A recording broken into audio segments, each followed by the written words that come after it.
Bonjour. Bonjour. J'espère que vous allez bien, que vous passez un bon salon. Moi, je suis très contente d'être, devant vous aujourd'hui avec, mon amie Moi aussi. Marion pour parler, communication, et économie circulaire. Moi, je suis Sarah Bonnet, je suis directrice de la communication de Circulaire et notre mission, comme son nom l'indique, c'est d'accompagner, les entreprises et les territoires, dans leur transition vers une économie circulaire et aujourd'hui, je suis avec Marion. Bonjour Sarah. Bonjour, moi je m'appelle Marion Ringette. Je suis senior impact manager à l'Agence Verte, qui est une agence qui travaille sur les sujets d'utilité publique et de RSE au global. Donc on accompagne les marques et les organisations publiques comme privées sur tous ces enjeux-là, et y compris les enjeux d'économie circulaire. Et on se connaît bien avec Marion parce que ça fait plus d'un an maintenant qu'on travaille ensemble dans le cadre d'une coalition qui est pilotée par Circulaire et qui a pour mission d'aider les grandes entreprises et les éco-organismes à mieux communiquer sur leur stratégie d'économie circulaire. Et c'est ce qu'on va essayer de voir aujourd'hui avec vous pour essayer de comprendre comment est-ce qu'on peut construire une stratégie de communication qui soit efficace en matière d'économie circulaire. Et on va le faire en 3 temps. On va d'abord essayer de voir pourquoi c'est important d'être en capacité de communiquer sur l'économie circulaire. On va refaire un petit b.a.-ba de l'économie circulaire en introduction pour qu'on soit sûr que tout le monde soit au même niveau. Ensuite, on va voir le comment, en essayant d'analyser les différentes problématiques auxquelles font face les entreprises quand il s'agit de communiquer sur ces sujets et d'identifier aussi les bonnes pratiques. Et enfin, on va encourager au passage à l'action en vous partageant quelques outils et exemples qui sont à votre disposition en tant qu'entreprise et professionnelle pour communiquer sur ces sujets-là. Avant de commencer, j'avais dit qu'on ferait un petit b.a.-ba. Est-ce que vous pouvez indiquer en levant la main votre niveau de connaissance en économie circulaire? 1 étant je connais le terme mais je ne sais pas du tout ce que ça veut dire, et 5 étant je suis vraiment le big boss de l'économie circulaire, je peux monter sur scène maintenant et expliquer ce que c'est. Pas de pression. Ok, j'ai un 4 à ma gauche, du 5, 4, 1, 3, 3, ok. Ok, donc il y a une petite disparité effectivement dans la connaissance de... Public de connaisseurs quand même. Il y a un public de connaisseurs, absolument, mais du coup, on va quand même essayer de redéfinir un petit peu ce que c'est, très simplement. L'économie circulaire, c'est un modèle qui s'inscrit comme une réponse au modèle linéaire qui existe depuis la révolution industrielle et qui est caractérisé par 3 éléments. On extrait les matières premières qu'on va transformer pour en faire des produits qu'on va ensuite consommer, puis jeter. C'est un peu déprimant, dit comme ça, c'est sûr. Et ce qui va arriver va encore plus vous déprimer. Cette réalité, elle est problématique pour 2 raisons principales. La première, c'est que les ressources, elles ne sont pas en quantité illimitée dans les sols. Et il y a un chiffre qui illustre bien ça, et une date en l'occurrence, c'est le jour du dépassement. Cette année, c'était le 1er août 2024. Donc au 1er août 2024, on avait utilisé l'ensemble des ressources que la Terre était en capacité de produire pour répondre à nos besoins. Donc ça veut dire que si on continue sur cette trajectoire, il nous faudra 1,8 planètes pour subvenir à nos besoins. Et l'autre élément assez dramatique de cette économie linéaire, c'est que d'ici 2050, là aussi, si on continue comme ça, le volume de déchets qu'on produit va exploser de 70%. Donc on voit bien que c'est pas du tout tenable sur le long terme. Mais il y a une solution. Cette solution, c'est l'économie circulaire, bien sûr. L'économie circulaire qui fonctionne donc comme une boucle où, en début de chaîne, on va utiliser plus intelligemment les ressources et en fin de chaîne, ne plus produire de déchets. Et ça va passer par différents piliers que sont donc la production. On va produire plus durablement en s'approvisionnant de manière plus intelligente, en ayant recours à des procédés comme l'éco-conception. Ensuite, on va repenser l'usage de ces produits avec différentes pratiques qui vont consister à allonger la durée de vie des produits. Donc, on peut penser à la réparation, la location, la seconde main. Et enfin, en fin de chaîne, on va essayer de donner une nouvelle vie à ces ressources pour qu'elles ne deviennent pas des déchets. Donc, on va les revaloriser, les réutiliser pour que ça ne devienne plus, des déchets. Donc maintenant qu'on est tous au clair sur ce qu'est l'économie circulaire, on va essayer de comprendre pourquoi c'est important d'être en capacité de communiquer sur cette stratégie d'économie circulaire. Et c'est assez simple finalement de de le comprendre. Aujourd'hui, on a des entreprises qui considèrent l'économie circulaire comme une priorité stratégique, une priorité business. Donc elles vont évidemment investir de l'argent dans ces modèles-là. Sauf qu'elles font face à un problème, c'est qu'elles investissent sur ces sujets-là, mais qu'en face, elles sont plus d'un quart à ne pas vouloir communiquer sur ces sujets parce qu'elles ont peur de se faire taxer de greenwashing. Et elles ont peur à raison parce que dans un des derniers contrôles réalisés par la DGCCRF, on avait plus d'un quart des entreprises qui étaient épinglées pour greenwashing parce qu'elles contrevenaient aux réglementations en matière de communication sur l'économie circulaire. Donc on voit bien ce paradoxe entre des entreprises qui investissent, qui mettent des ressources au service de cette économie circulaire, et de l'autre, une crainte dans le fait de communiquer sur ces sujets-là. Et donc, il y a, je pense, 3 éléments principaux qui nécessitent de les accompagner pour communiquer de manière correcte sur ces sujets-là. La première, c'est de répondre aux exigences réglementaires. Je pense que si vous avez fait ces 2 jours de salon, vous avez entendu parler CSRD, Omnibus, tous ces sujets-là qui sont au cœur des enjeux des entreprises. Et bien, ces réglementations-là, elles nécessitent qu'on soit en capacité de communiquer de manière claire, transparente, précise sur ces engagements environnementaux. Donc ça, c'est une des premières raisons pour lesquelles on a besoin d'aider les entreprises à mieux communiquer. La deuxième, c'est, j'en parlais tout à l'heure, la capacité à saisir des opportunités business, c'est-à-dire que vous n'allez pas investir dans un nouveau business model. Moi, je suis Decathlon, demain, je lance un gros service de location, je ne communique pas dessus en me disant non, j'ai peur qu'on me dise que c'est du greenwashing parce que par ailleurs, j'ai d'autres pratiques qui ne répondraient pas à ces enjeux-là.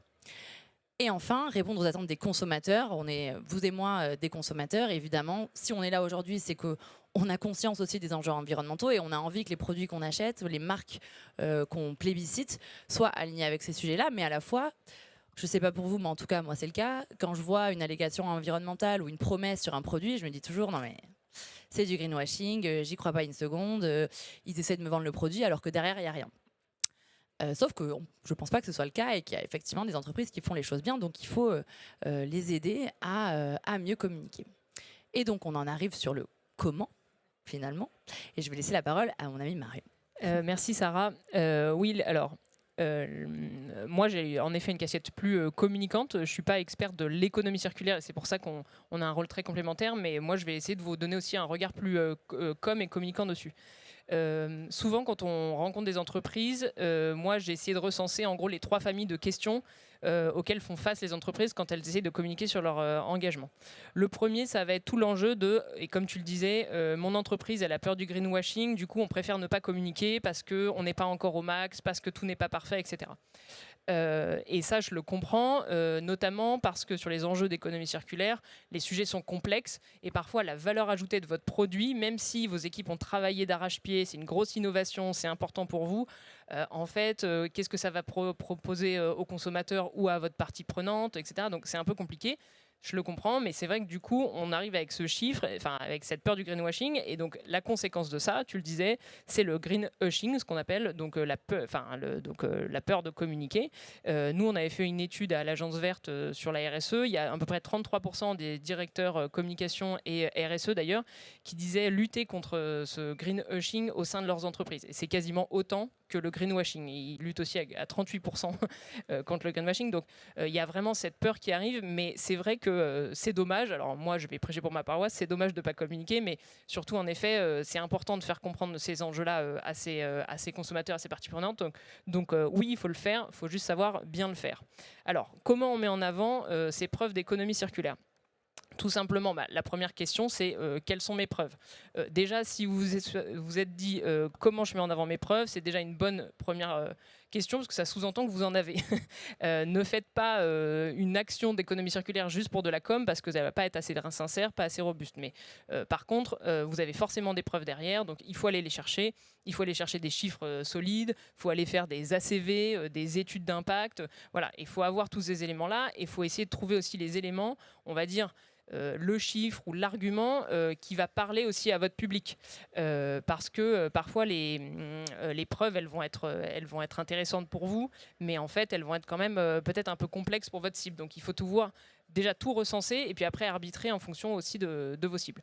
Et puis l'autre question qui est importante à se poser, c'est quel est l'impact sur le sujet et sous-entendu derrière ça, c'est quoi l'ordre de grandeur. À mon sens, on peut communiquer sur tous les sujets d'économie circulaire, que ce soit une petite avancée ou que ça révolutionne votre business model. L'important, c'est la proportionnalité avec laquelle vous allez en parler. Vous lancez, je ne sais pas, vous transformez votre flacon, il devient recyclable, tout le monde le fait dans le secteur, vous avez 5 ans de retard et c'est un peu la convention du marché. Bon, eh ben, écrivez-le sur le flacon, c'est très bien. On va peut-être pas faire un 4x3 dans le bus en disant bravo, on fait des flacons. Tout le monde va se dire mais en fait, pourquoi il dit ça? C'était le minimum à faire, il avait du retard. En revanche, je ne sais pas, vous sortez de l'extraction fossile, vous êtes la première à le faire dans le secteur, etc. Là, oui, il faut que ça immerge toute votre communication et vous pouvez aller le crier, entre guillemets, sur tous les toits. C'est cette proportion-là qui va vous éviter le greenwashing. On ne vous reprochera jamais de le dire. L'important, c'est comment je le dis et avec quelle puissance en rapport avec l'impact qu'a votre communication. Vous pouvez juste l'informer dans une newsletter. Une petite avancée, c'est important de le communiquer dans une newsletter auprès de vos collaborateurs, auprès de vos cibles et vos consommateurs. Mais par contre, en effet, voilà, il faut avoir cette proportion. Moi, c'est souvent des cas comme ça que j'ai eu globalement où le reproche n'était pas le fait que ce soit faux, mais le fait qu'on communique trop par rapport à la preuve. Et puis, comment... Alors, cette dernière question aussi que je trouve intéressante, et là, pour le coup, qui est assez communicante aussi, comment on s'assure que ma communication est impactante? Là, c'est là où vous allez avoir besoin de vos bons communicants et marketeurs dans vos entreprises. Et alors, je ne sais pas si vous en faites partie, mais si vous n'en faites pas partie et que vous êtes des experts de l'économie circulaire, allez les voir et travaillez avec eux. En fait, il faut que toutes les équipes soient formées, il faut qu'on dialogue ensemble pour bien comprendre les enjeux d'économie circulaire et pour pouvoir bien les retranscrire.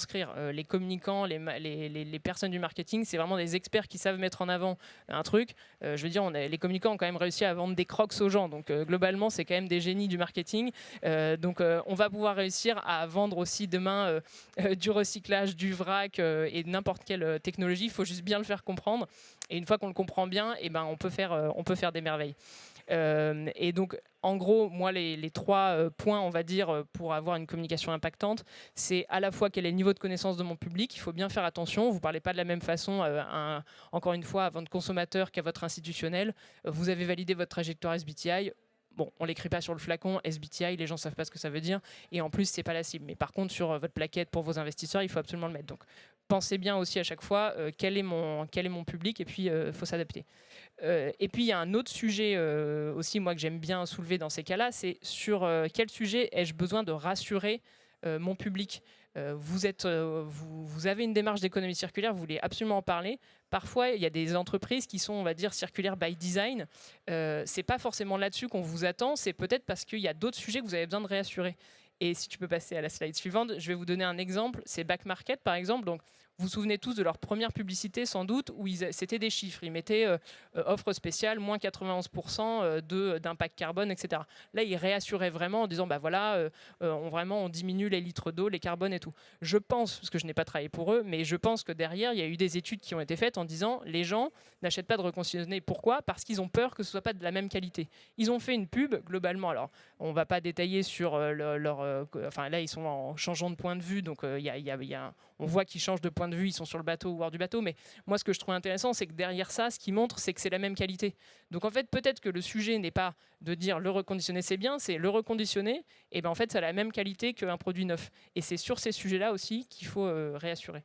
J'ai un autre exemple, c'est le réseau Envie, qui est un réseau super intéressant, qui fait de la collecte, qui a une démarche sociale, sociétale, avec des personnes en réinsertion.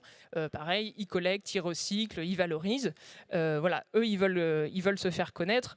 Ils appuient sur 2 arguments. C'est à la fois, oui, le côté local solidaire, oui, le côté, sur le côté local, le côté reconditionné, mais en plus, votre porte-monnaie vous sourit. Et donc, en fait, il y a cette notion de co-bénéfice qu'il ne faut pas hésiter à mettre aussi en lumière. Si à un moment, le fait que votre atout en économie circulaire, c'est aussi quelque chose qui est, je ne sais pas, plus beau, plus intéressant, moins cher, voilà, il y a une dimension de prix ou de facilité, n'hésitez pas aussi à le mettre en avant. C'est aussi comme ça qu'on avance et qu'en fait, on convainc les gens que ces sujets-là sont bien simples et que c'est aussi ce nouveau monde dans lequel on arrive.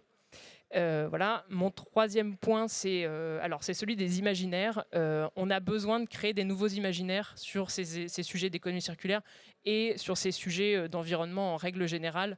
Je vous le disais sur les crocs, hein, on a réussi à vendre des crocs, et ben, arrivons à vendre des vélos, arrivons à vendre du vrac, arrivons à vendre de la réparation, du recyclage. Donc il faut qu'on réfléchisse, et tous ensemble, mais moi y compris, mais à se dire c'est quoi les imaginaires désirables dans lesquels on va emmener les gens. Il faut leur simplifier la vie, il faut leur montrer les choses avec humour, avec simplicité et leur dire qu'il y a une autre alternative. Et pour ça, vous connaissez sûrement la pub ADEME que j'affectionne particulièrement, aussi parce qu'on l'a faite chez nous. Mais ce qui est intéressant dans cette publicité, moi ce que j'aime beaucoup, c'est la pédagogie qu'il y avait à chaque fois. Donc il y avait ce fameux dévendeur qui vous dit ne venez pas acheter, à la place louer, ou à la place faites réparer, ou voilà, ou acheter reconditionné. Donc il y a toute cette pédagogie très simple qui est faite dedans. C'est fait avec humour et donc en fait on le comprend très bien. Et surtout, il n'y a pas cette notion de jugement. On ne dit pas acheter reconditionné c'est bien, acheter neuf c'est mal. On met un petit Jiminy Cricket sur votre épaule en vous disant est-ce que vous avez pensé que sinon le reconditionné c'est aussi une alternative, que la location ça peut être. Et en fait on fait appel à l'intelligence du consommateur là-dessus. Et moi c'est ce que j'aimais beaucoup dans cette campagne. Et le dernier point, pardon, je finis, c'est aussi l'interne. On oublie souvent, les cordonniers sont toujours les plus mal chaussés. On veut communiquer à l'externe, on ne pense pas forcément en parler en interne.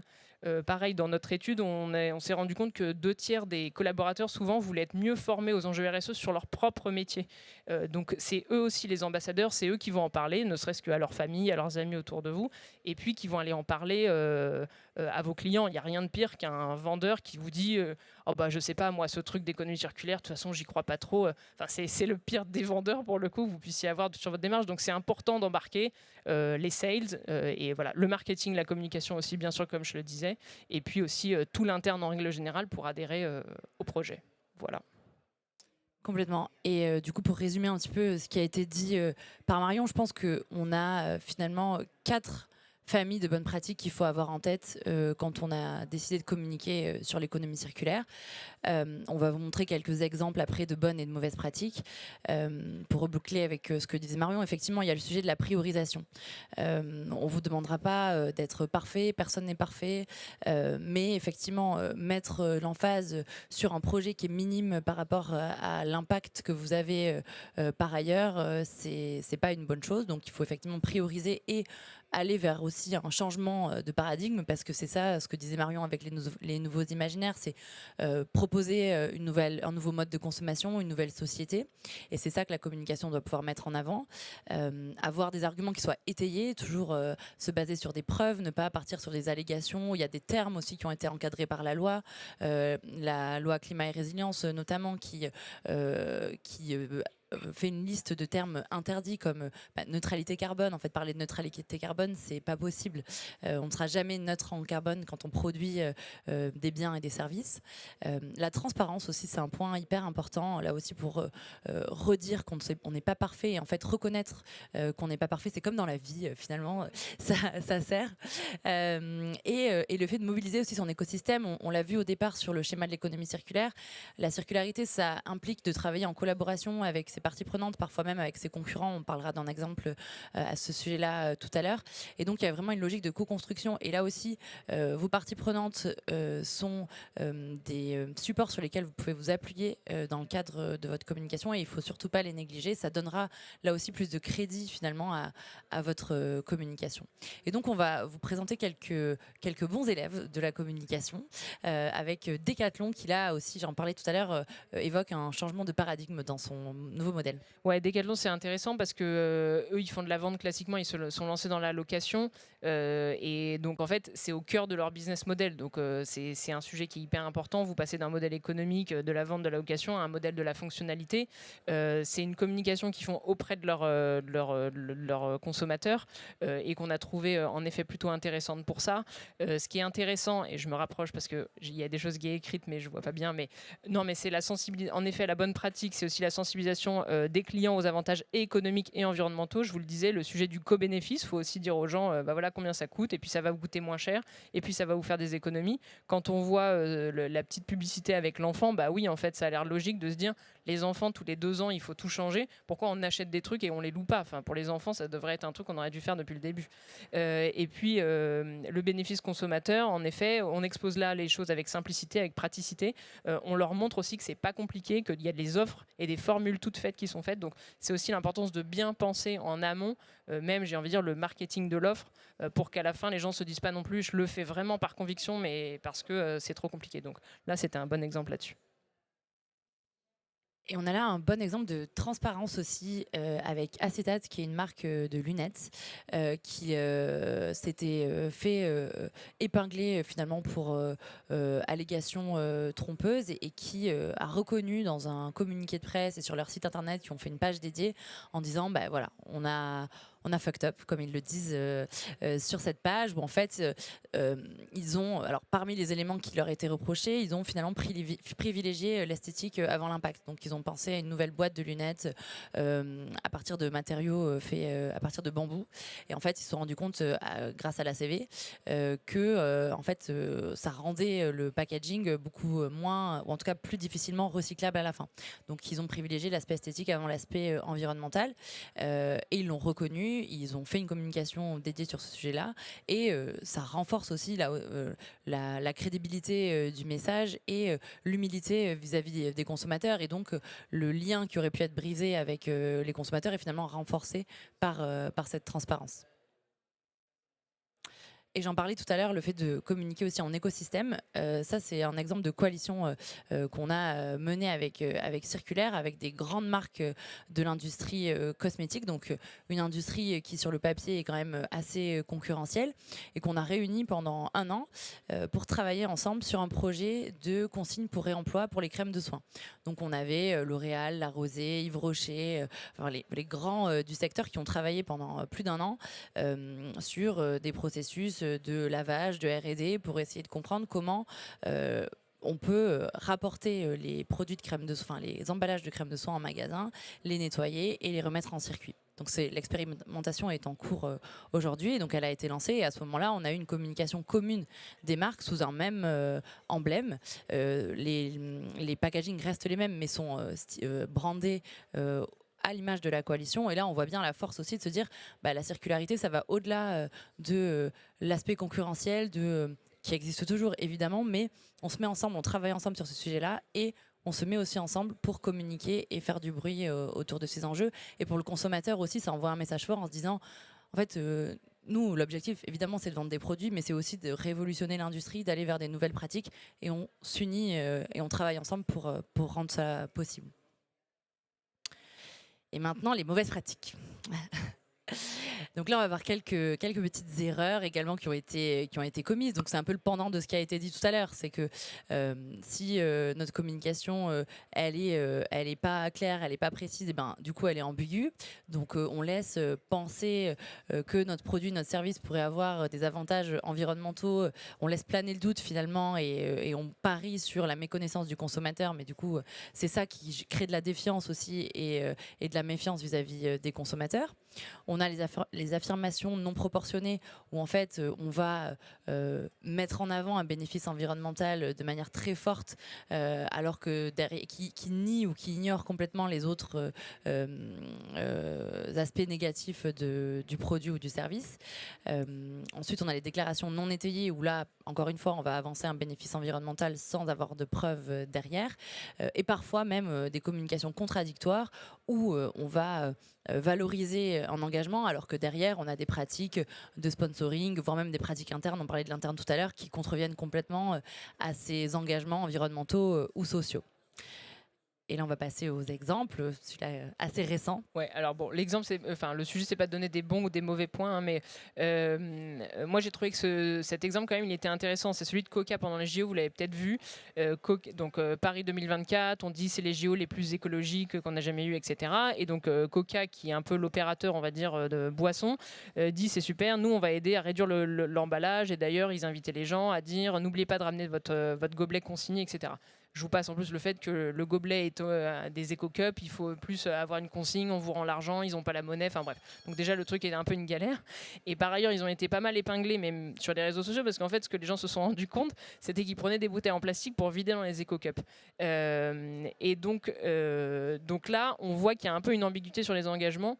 Moi, je suis pas du tout là pour blâmer Coca parce que ils n'ont pas fait le vrac. Hein. J'aurais pas forcément aimé être la personne qui lance le vrac pour des millions de consommateurs pendant les JO. Je pense que c'est pas évident. Il y a sûrement des limites et peut-être des problèmes à gérer là-dessus. Et puis ils sont peut-être pas matures encore pour le faire. Je ne sais pas. Je ne suis pas ingénieur, mais en revanche, sur la vision de la com, ce qui est important, c'est il ne faut pas survendre et puis inciter les gens à aller faire des actions alors que vous-même, vous n'êtes pas parfait derrière.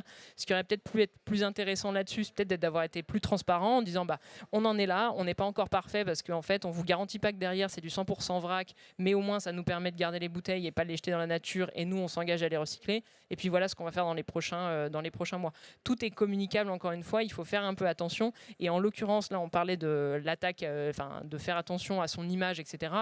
Alors moi, j'ai un prisme quand même parce que je vois beaucoup de gens qui parlent de ces sujets de greenwashing, mais j'ai quand même eu le sentiment que les gens, et par ailleurs tous les consommateurs qui étaient sur les JO, ont vu cette absurdité et se sont rendus compte, et vraiment ça a nui à l'image, on va dire, engagée de Coca qui dit moi je vais recycler mon plastique. Je pense qu'il y a plein de gens qui se sont dit ils se foutent un peu de nous. Donc là, pour rattraper cette image derrière, il va falloir des années pour convaincre les gens qu'en fait non, vous ne faites pas du greenwashing.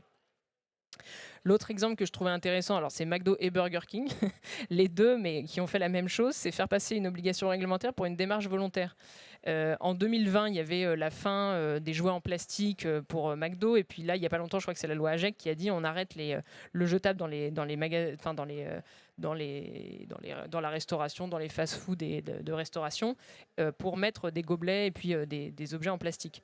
Burger King, ils avaient fait cette pub-là, on a trouvé comment rendre nos boissons encore meilleures, sous-entendu, c'est nous qui avons trouvé l'idée et puis on le met en avant. Alors qu'en fait, ils se sont réellement conformés, et le jour même, pas un jour avant, le jour même, à cette législation.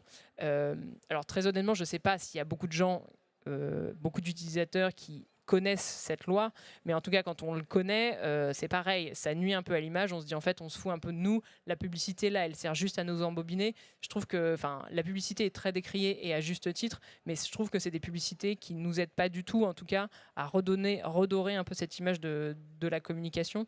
Et voilà, donc c'est toujours pareil là. Ils auraient pu faire une pub, Burger King il joue sur des codes très d'humour, ils auraient pu dire un truc en disant bon on est un peu à la ramasse, on va s'y mettre, voilà, c'est une obligation légale mais on est très content de le faire. Encore une fois, on peut communiquer de mille façons, mais il faut le faire de façon en tout cas là il ne faut pas cacher le fait que c'était une obligation légale. Et on a voulu vous mettre cet exemple de Patagonia aussi qu'on n'attendait pas forcément dans cette liste-là, mais pour montrer qu'on peut être aussi voilà, une marque engagée, éthique et commettre des impairs de communication. Donc là, c'est la tagline qui est problématique et Patagonia qui nous dit comment protéger les océans avec des vêtements cet été. Où là, on voit bien en fait le manque de proportion entre... parce qu'en fait, de toute façon, le fait d'acheter des vêtements ne va pas protéger l'océan. C'est quand même assez alambiqué de le dire comme ça. Et donc Patagonia a été condamné pour cette pub par le jury de la déontologie publicitaire qui a donc relevé effectivement le fait que c'était absolument disproportionné de mettre cet élément en avant. Et donc ce dernier exemple pour montrer qu'en fait aucune marque là encore n'est parfaite et on peut croire à la sincérité de Patagonia au moment où ils font cette campagne, comme à celle de Burger King et de Coca et McDo à ce moment-là, mais c'est vraiment pour montrer que voilà, il faut se poser les bonnes questions et être alerte sur ces sujets-là pour ne pas risquer finalement de tomber dans ce genre de pratiques problématiques. Et un dernier point avant de passer aux questions, le passage à l'action. Donc, on a établi cette liste dans le cadre des travaux de la coalition sur l'économie circulaire. C'est une liste de 10 questions à se poser avant de communiquer. Donc, il y en a qui sont en lien avec la conformité. Donc, c'est ce qu'on a vu sur les engagements, les enjeux réglementaires, les droits des consommateurs, les termes utilisés qui sont maintenant encadrés par la loi. choix. On a une partie sur la transparence. Est-ce que j'ai des preuves? Est-ce que mes preuves sont accessibles pour le consommateur? Alors là aussi, si vous vendez un produit, on ne vous demande pas de lister l'intégralité de vos preuves sur votre emballage, mais il y a des outils qui existent, il y a des QR codes qui peuvent renvoyer sur toute cette documentation. Il y a un aspect sur la justification, là aussi, l'accessibilité de l'information. Et enfin, sur la responsabilité aussi de l'entreprise. Est-ce que cette communication, elle est cohérente avec vos pratiques en tant qu'entreprise? Est-ce que c'est important de communiquer sur ce sujet-là ou pas? Voilà, donc ça, c'est vraiment le b.a.-ba à se poser avant de communiquer et de décider ou non de lancer la communication. Et si on parle d'outils, donc il y a pléthore de contenus qui ont été produits pour vous aider en matière de communication. Donc là, c'est des documents qui sont assez généralistes sur le greenwashing et la communication responsable au sens large. On vous enverra les éléments, on pourra vous partager la présentation pour que vous puissiez avoir l'ensemble des liens. Donc là, c'est vraiment sur la communication responsable au sens large, produit par des institutions comme l'ADEME, la RPP, Citeo aussi sur l'emballage. Et il y a un autre livrable qui est en cours de production, qui est du coup un livrable qui est le livrable final des travaux de notre coalition, qui là sera spécialisé sur l'économie circulaire, qu'on est en train de rédiger en collaboration avec l'ADEME. Donc ça sera une nouvelle brique qu'on ajoute au guide de la communication responsable qui existe déjà, en ajoutant donc cette brique spécialisée autour de l'économie circulaire. Eh bien, écoutez, c'est tout pour nous. Si vous avez des questions, on sera ravis d'y répondre. Il nous reste encore un petit peu de temps. Merci.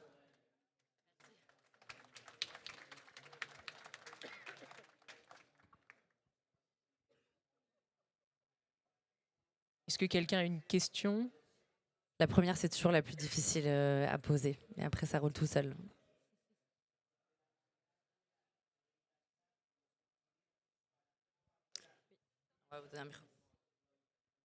Bonjour, merci pour votre présentation.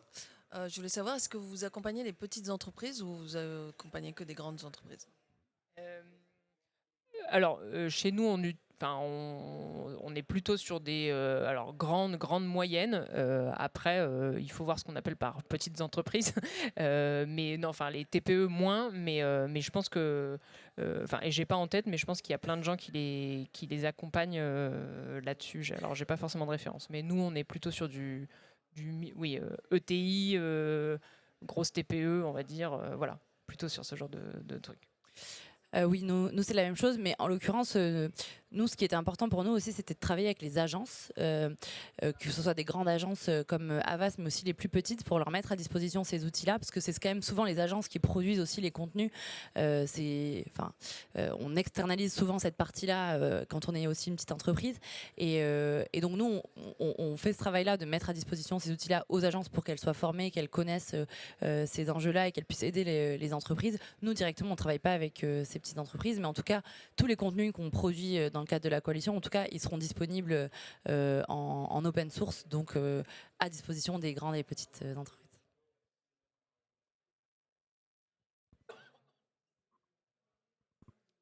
J'ai bien compris l'importance de l'aspect leader en interne aussi.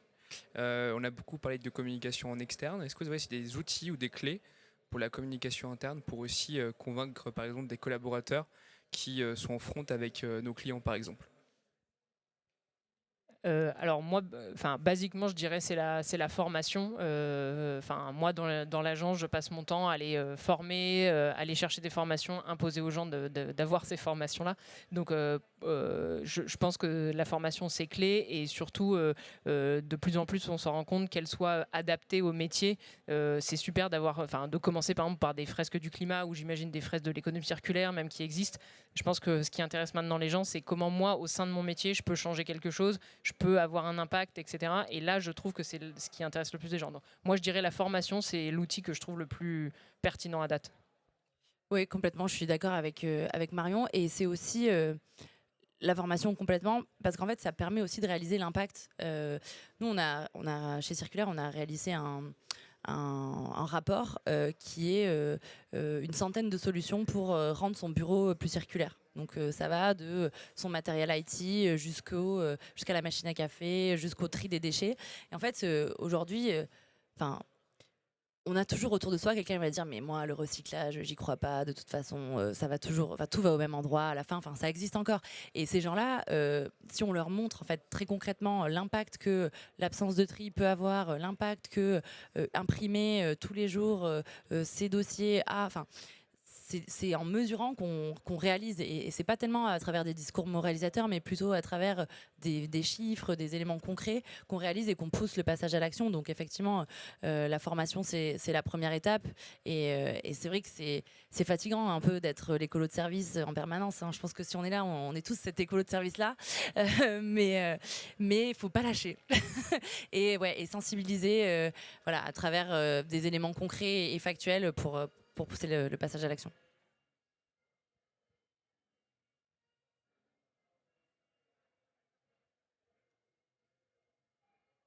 On vous avait pas dit, mais on va terminer sur une chorégraphie. Ça commence. Là, la musique est lancée. T'es prête, Marion ? Ok, top. Eh ben, merci beaucoup. Merci beaucoup, merci. Bon après-midi.